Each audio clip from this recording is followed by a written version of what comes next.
मेरे जन्म के बाद कुछ समय बाद मेरी मम्मी हमें छोड़कर चली गई थी। फिर मेरी बुआ जी ने और मेरे पापा ने और बुआ जी की बिटिया ने मुझे बहुत लाड और प्यार से मुझे और मेरी छोटी सिस्टर को अच्छे से अपब्रिंगिंग दी, हमें पाला। मेरी बुआ जी की बिटिया ही मेरी माँ बनी। फिर रिश्तों के बुरे हालातों में चलते हुए मेरे से मेरी वो माँ भी छूट गई, जो मुझे यशोदा मैया की तरह मिली थी।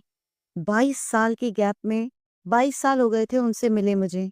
22 साल तक उनसे मेरी कोई मुलाकात नहीं हुई। फिर मेरी भी शादी हो गई। जिससे शादी हुई वो एक लव मैरिज थी मेरी। संगत जी, मैं यहाँ अपने पापा के बारे में आपको बताना भूल गई थी कि मम्मी के जाने के बाद मेरे पापा ने हम दोनों सिस्टर्स को बहुत-बहुत अच्छी अपब्रिंगिंग, एजुकेशन सब दिया, पर उन्होंने दोबारा शादी नहीं करी। और मेरे पापा को पूरा सपोर्ट किया मेरे बुआ जी और उनके परिवार ने। इनफैक्ट मेरे फूफा जी भी मेरे फादर थे। इतना अच्छा परिवार, मतलब कहते हैं ना कि गुरुजी अगर कुछ आपसे लेते हैं तो आपको भर-भर के देते भी हैं। तो उसी तरह से मेरी माँ अगर मुझसे छीनी तो उन्होंने मुझे एक बहुत अच्छा परिवार दिया जिसने हमें बहुत प्यार किया।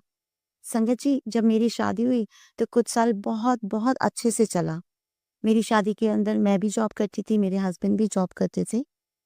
पर कहते हैं ना कि जब हमारी ज़िंदगी अच्छी चलती होती है, तो कुछ बेवकूफ़ियाँ हम भी कर देते हैं। इसी अच्छी चलती हुई शादी के बीच में मेरी कज़िन को अपने 2 बच्चों के साथ परेशानी हुई, तो उसे मैं अपने घर ले आई।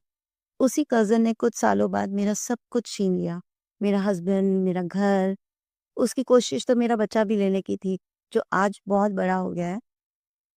वो एक रिश्ता जो मेरी ज़िंदगी में आया, मैंने शादी करी, वो पूरी तरह से ख़त्म हो गया। बेटा मेरा 15 साल का था जिस समय ये सब हादसा हुआ और मैं अपने हस्बैंड से अलग हुई। डिप्रेशन की बहुत बड़ी मरीज़ बन गई।